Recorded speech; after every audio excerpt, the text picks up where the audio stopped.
Hello friends, I am Vivek Singhal from tradingwithvivek.com and today we are going to talk about TV18 Broadcast Limited. TV18 Broadcast Limited को यहाँ पर choose करने का एक बड़ा simple सा रीजन है कि इसमें एक अपॉर्चुनिटी नजर आती है और इसमें एक अपॉर्चुनिटी होने के साथ में इस स्टॉक में हमने पहले भी एक बार ट्रेड किया था और अच्छा खासा प्रॉफिट भी लिया था। उस चीज को अगर हम देखने लगे तो बड़ा सिंपल सा तरीका है, हम YouTube पर जाते हैं और यहाँ पर TV18 विवेक सिंघल लिखकर सर्च करते हैं तो जो वीडियो हमने डाली थी वो वीडियो यहाँ पर आ जाती है। ये ऑलमोस्ट 1 ईयर बैक हमने डाली थी, great opportunity to make your money double ऐसा करके, और इसकी डेट जो थी दैट वाज February 22, 2021। अगर हम इसमें डिटेल में जाएं तो यहाँ पर हम इसका चार्ट पैटर्न देख सकते हैं कि क्या हमने इसके टेक्निकल्स सेट किए थे। टेक्निकल्स ये थे, उस टाइम पर ये प्राइस चल रहा था ऑलमोस्ट 28.95 यानी कि 29 रुपीस का, और इसका टेक्निकल टारगेट था 67 का 132% गेन के साथ। और ये इस तरह की चीजें हुई क्या, 67 पर ये पहुंचा क्या? यस, ये पहुंचा भी था, हमने ट्रेड किया भी था। मैं पर्सनली अपनी बात करूं तो ये ट्रेड किया भी था और 67 पर इसको पहुंचने में बहुत ज्यादा टाइम नहीं लगा था। ये फरवरी 2022 में पहुंच गया था, यानी कि कंप्लीट 1 ईयर इसको लगा था ये टारगेट अचीव करने में। परचेज कब किया था, ये वीडियो कब बनाई थी, मैं आपको बताता हूं एग्जैक्ट डेट इज 22 Feb 2021 और 22 Feb 2021 अगर हम यहाँ मार्क करने लगे then this is the date, this is the level. और उसके बाद में इसको सेम लेवल अचीव करने में कितना टाइम लगा, 67 वाला जो टारगेट था अपना वो एग्जैक्टली यहां पर आया। ऑलमोस्ट 4 Feb के आसपास ये टारगेट अचीव हो गया, यानी कि 11 मंथ्स कुछ डेज में ये हमारा टारगेट अचीव हो गया था।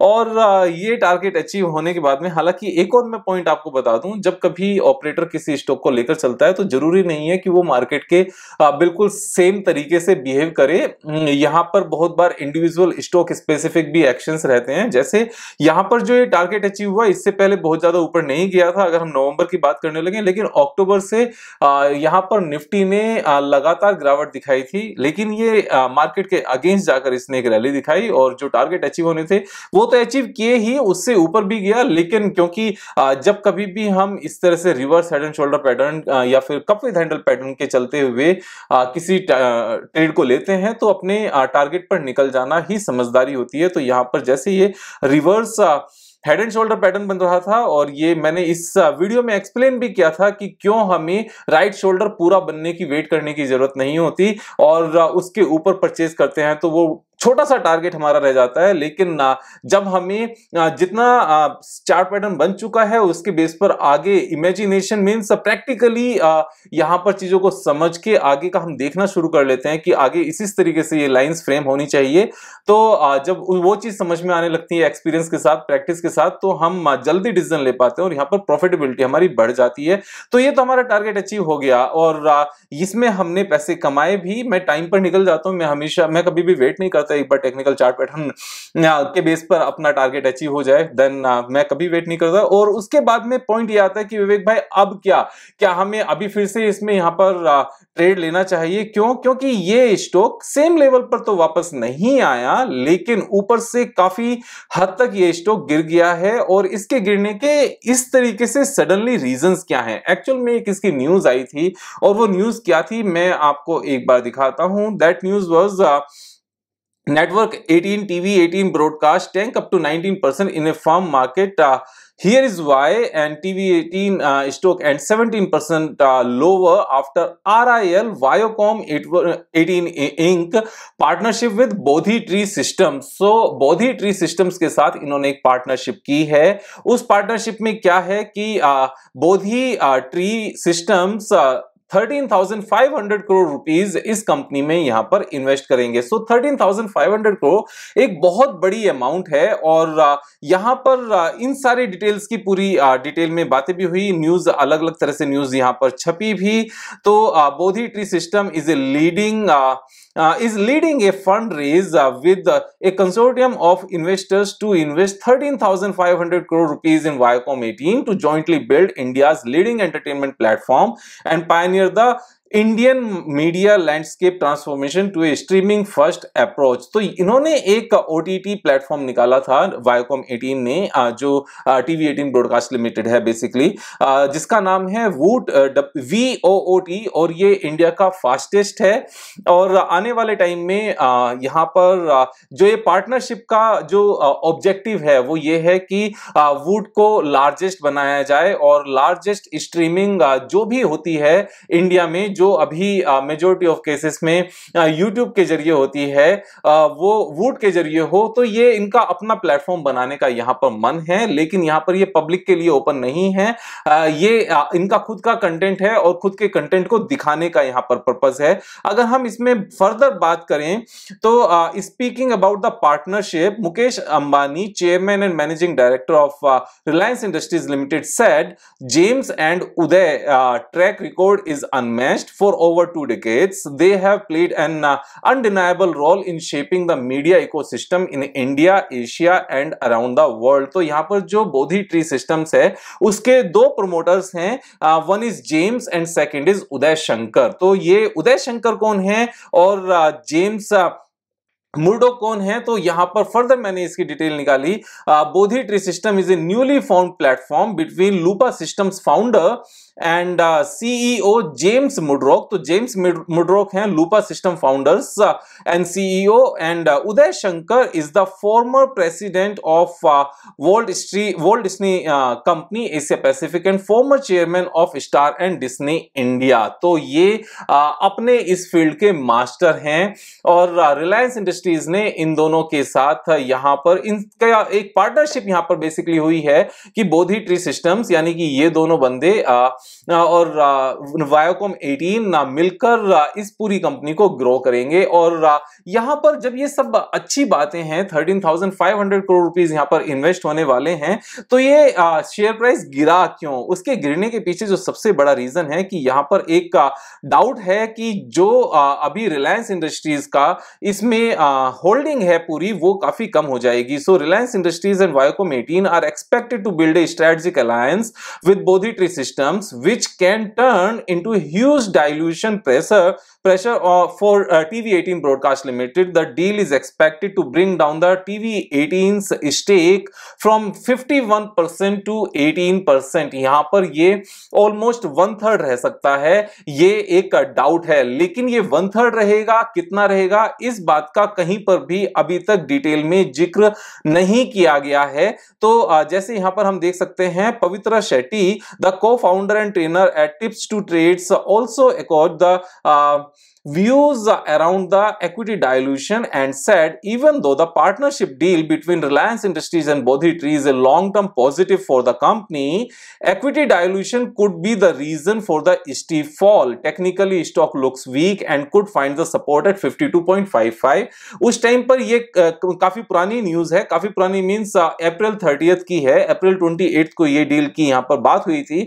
तो यहाँ पर उनको तब लग रहा था 52-55 के आसपास शायद ये स्टॉक सपोर्ट लेगा, लेकिन 52-55 के आसपास इस स्टॉक ने कोई सपोर्ट नहीं लिया and it went down up to means directly 35-37 के लेवल तक। अब 35-37 का लेवल यहां पर क्या इंपॉर्टेंस रखता है, उसको जानने से पहले एक बार इस कंपनी के बिजनेस में डिटेल में चले जाते हैं कि नेटवर्क 18 का मेन बिजनेस है क्या। तो इनका बिजनेस चैनल्स जो हम CNBC TV 18, CNBC आवाज और प्राइम HD ये सब देखते हैं, ये इन्हीं के हैं, इसी कंपनी के हैं। उसके बाद में CNN भी इन्हीं का है, इंडिया न्यूज 18 इन्हीं का है। और फर्दर हम नीचे जाते हैं तो यहां पर ये सारे न्यूज 18 के जितने भी रीजनल लैंग्वेज के चैनल हैं सारे इसी के हैं। एंटरटेनमेंट में कलर्स इन्हीं का है, और Colors Cineplex and cineplex HD, colours रिश्ते, MTV के साथ में MTV बीट्स और VH1, तो ये सारे इन्हीं के हैं। इन्फिनिटी, देन वुड इन्हीं का प्रोडक्ट है। Comedy central Nickelodeon is the name of the company, और निक जूनियर, उसके बाद में हिस्ट्री टीवी 18 एंड कलर्स और colour super and colours, means ये सब कुछ है इनके पास। एक एक करके रीड करने की जरूरत नहीं है। उसके बाद में डिजिटल भी इन्हीं का है, मनी कंट्रोल इन्हीं का है, फर्स्ट पोस्ट इन्हीं का है एंड न्यूज 18 भी इन्हीं का है। फर्दर हम नीचे जाते हैं तो बुक माई शो भी इन्हीं का है, जिससे यहाँ पर सिनेमा हॉल्स की जनरली टिकट्स बुक की जाती हैं। तो ये सब चीजें इन्हीं की हैं। ये मेन बिजनेस है और ग्रोइंग बिजनेस है, इसमें कोई दो राय है नहीं, क्योंकि आज की डेट में ये सारा कंटेंट चाहे टीवी पर देखा जाए और चाहे इस कंटेंट को हम मोबाइल में देखें, चाहे यूट्यूब पर देखें या फिर ओटीटी प्लेटफॉर्म पर देखें, तो बात एक ही है। ओटीटी प्लेटफॉर्म पर देखने का इनका अपना एक बेनिफिट होता है कि जितनी भी एड रेवेन्यू आएगी वो अपने पास आएगी। अदरवाइज अगर यूट्यूब के जरिए देखा जाएगा तो एड रेवेन्यू यहां पर यूट्यूब एंड कंटेंट क्रिएटर दोनों के बीच में डिस्ट्रीब्यूट हो जाएगी। तो जो बेकार का बेनिफिट यहां पर यूट्यूब को जाता है, शायद उसको अपनी तरफ लाने की यहां पर कोशिश है। साथ में एक और यहां पर न्यूज सुनने में आई थी, जैसे आईपीएल राइट्स जो मिले थे वो वायोकॉम 18 को मिले थे 2022 के। तो ये एक न्यूज है, यहां पर ये साफ साफ लिखा हुआ है, Viacom 18 backs digital rights, Disney goes for legacy media. तो ये एक यहां पर हम साफ साफ देख सकते हैं वायोकॉम 18 ओटीटी पावर प्ले, तो इन्हीं के पास ही आई है। अगेन हम वापस से जाते हैं और वापस से जाते हुए एक बार टेक्निकल चार्ट की बात कर रहे थे कि जब भी, वैसे एक चीज मैं आपको बताता हूं, जब भी कोई चीज नीचे आती है तो न्यूज उसका एक कारण बनता है, लेकिन उस न्यूज की वजह से कितना डैमेज होना चाहिए, इस चीज को सर्टेन करना, इस चीज को मेजर करना सबसे इंपॉर्टेंट रोल प्ले करता है कि किस इंडिविजुअल ट्रेडर में कितनी काबिलियत है। यहां पर दुनिया भर में कभी ना कभी कुछ ना कुछ न्यूज आती रहेंगी, चाहे वो कंपनी स्पेसिफिक हो या फिर वो ओवरऑल मार्केट स्पेसिफिक हो या ऑल ओवर वर्ल्ड स्पेसिफिक हो, मैक्रो लेवल पर हो या फिर टेक्निकल हो, सेंटिमेंट्स हो, कुछ भी रीजन हो, यहां पर रीजंस क्रिएट होते रहेंगे। उस न्यूज का, उस इवेंट का, उस टेक्निकल चार्ट पर या शेयर प्राइस पर कितना इंपैक्ट आना चाहिए, इस चीज को एग्जैक्टली समझना हमारी काबिलियत के ऊपर डिपेंड करता है। तो हमें इस बात को समझना चाहिए। अब जो ये यहां पर न्यूज है कि इतने करोड़ रुपीस ये जो बोधि ट्री सिस्टम्स है इस कंपनी में इन्वेस्ट करेंगे 13,500 करोड़ रुपीस, तो यहां इक्विटी डाइल्यूट हो जाएगी, तो शेयर प्राइस गिर गया। शेयर प्राइस यहां पर बिल्कुल भी नहीं गिरना चाहिए। क्यों? क्योंकि ये जो इक्विटी डाइल्यूशन है, क्या ये फ्री में हो रहा है? ये फ्री में नहीं हो रहा है। यहां पर 13,500 करोड़ रुपीस इस कंपनी में आएंगे तो जितना डाइल्यूशन होगा उतने पैसे आएंगे भी, कंपनी बड़ी हो जाएगी, कंपनी की प्रॉफिटेबिलिटी बढ़ जाएगी, यहां पर कंपनी का एक्सपेंशन होगा, तो सारी चीजें अपने आप से अच्छी हो जाएंगी। यहां पर ये रीजन एक्चुअल में इतना बड़ा डैमेज करने के लिए नहीं बनता कि stock price means with in few days 50% से ज्यादा यहां पर टूट जाए, 52% के आसपास टूट जाए। तो यहां करना क्या है, टूटने के बाद भी इसने सपोर्ट किस लेवल पर ली, आप एक बार ये चीज देखने की कोशिश करो। ये 10 ईयर्स से ज्यादा पुराना डेटा है। मैं यहां पर एक बार वीकली चार्ट ओपन करता हूं जिससे ये और अच्छे से समझ में आ जाए। और वीकली चार्ट जब ओपन करते हैं तो ये जो सपोर्ट वाली लाइन है इसको बहुत पीछे से हम लोग ड्रॉ कर सकते हैं। तो ऑलमोस्ट 2011 से लेकर अब तक इस पर्टिकुलर लेवल ने हमेशा एक प्राइस एक्शन वाली यहां पर जगह ली है। इससे पहले यहां ये एक सपोर्ट था, रेसिस्टेंस बना, उसके बाद में नीचे आकर फिर ये रेसिस्टेंस बना, नीचे आकर फिर से रेसिस्टेंस बना, नीचे आकर रेसिस्टेंस, देन नीचे आकर फिर से रेसिस्टेंस, ऊपर गया, फिर ये सपोर्ट बन गया। जैसे मैं आपको बताता हूं कि सपोर्ट रेसिस्टेंस में टर्न हो जाती है और रेसिस्टेंस सपोर्ट में टर्न हो जाती है। उसके बाद में सीधा इसने ब्रेक दिया नीचे को और ये यहां से आके फिर से रेसिस्टेंस बन गया, नीचे से आकर फिर ये रेसिस्टेंस है, फिर से आकर यहां पर ऊपर को क्रॉस किया, then support and again it is a support level. तो ये सपोर्ट लेवल मेरे हिसाब से अच्छा है। जहां तक इसके अभी करंट के फाइनेंशियल्स की बात करते हैं तो करंट के फाइनेंशियल्स में this company is trading just only at 11.3 PE and return on capital employed is 20%। So return on capital employed जिसकी 20% है वो अभी 11 के PE पर ट्रेड कर रही है। This is a good PE ratio. ये बिल्कुल भी महंगी तो है ही नहीं, इवन सस्ती है। And current price is near to book value, जबकि इस तरह की कंपनीज में जहां पर ब्रांड वैल्यू की बहुत ज्यादा इंपॉर्टेंस होती है वो अगर बुक वैल्यू के आसपास आ जाए तो अपने आप में एक ये वैल्यू बाइंग बन जाती है। जहां तक डेट इक्विटी रेशियो की बात है, there is non significant debt equity ratio, तो 15% के आसपास कंपनी के ऊपर डेट है। और एंड कंपनी एक हाई ग्रोथ कंपनी है, specially after 2017, 6 crore 10 crore, then 6 crore, 10 crore, 167 crore, 242 crore, 456 crore and 584 crore, यानी कि जो पेंडेमिक वाला भी ईयर था उसमें भी यहां पर नेट प्रॉफिटेबिलिटी बढ़ती हुई नजर आई थी। और इसी के स्पीड से हम यहां पर कंसिस्टेंटली रेवेन्यू भी बढ़ते हुए देख सकते हैं, और इस रेवेन्यू को बढ़ते हुए ये लगातार यहां पर ग्रो करता रहे। जो 140 करोड़ की पॉपुलेशन है इंडिया की, वो ऑडियंस यहीं पर टिकी रहे, इन्हीं के प्लेटफॉर्म पर टिकी रहे, इसके लिए फर्दर ग्रोथ की इन्होंने यहां पर बातें की हैं। उसके बाद अगर हम इसके बैलेंस शीट की बात करने लगे, यहां पर बैलेंस शीट में देखते हैं तो 2017 से लेकर अब तक कंसिस्टेंटली जो कंपनी का अपना पैसा है वो ग्रो किया है, और बिल्कुल भी इक्विटी यहां पर डाइल्यूट नहीं हुई है।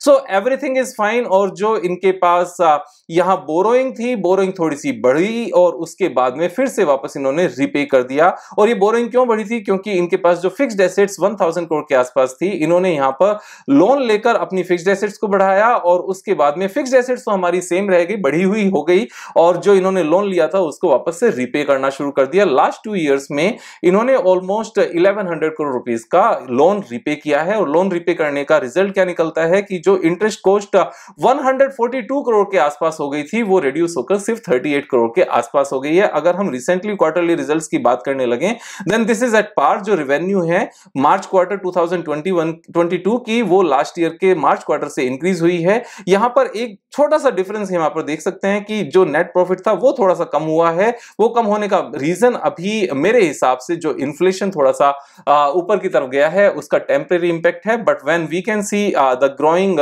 Numbers for last 6 years consistently high growth numbers, तो ये क्वार्टर ऑन क्वार्टर कभी कभी अगर छोटा मोटा ऊपर नीचे हो जाए तो उससे बहुत ज्यादा फर्क नहीं पड़ता। Then what I am going to do, I am a buyer in this stock. कहां तक, जहां से ये स्टॉक टूटकर नीचे आया है तो कितना मुझे पोटेंशियल नजर आता है, सीधा सीधा यहां से 100% से ज्यादा गेन नजर आता है। मैं यहां पर 117-116% गेन के लिए ट्रेड नहीं कर रहा हूं, I am trading it for 100% gain and my target would be 76.5।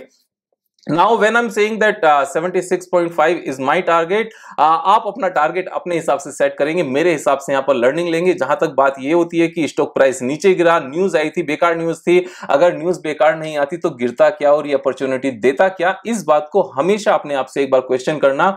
जब भी कोई स्टॉक नीचे आए सिग्निफिकेंटली और कोई न्यूज भी साथ में चल रही हो, तो एक बात ध्यान से समझने की जरूरत है कि उस न्यूज से कितना डैमेज होना चाहिए था, कहीं उससे ज्यादा तो नहीं हो गया। अगर उस न्यूज से ज्यादा डैमेज स्टॉक प्राइस में हुआ है तो वो एक बाइंग अपॉर्चुनिटी है। इस बात को समझने की जरूरत है, सीखने की जरूरत है, लर्न करने की जरूरत है। जितने भी लोग बिना ड्राइविंग सीखे कार ड्राइव करना शुरू करते हैं वो अक्सर गाड़ी ठोक दिया करते हैं। दूसरों के लिए भी परेशानी होती है, अपने लिए भी होती है। दूसरों के लिए परेशानी क्या है कि फैमिली के लिए भी परेशानी है और अपना भी मनोबल डाउन होता है, अपने भी पैसे जाते हैं। कल फिर मिलेंगे एक नए वीडियो के साथ, तब तक मजे करो यार। Thank you so much, have a nice day.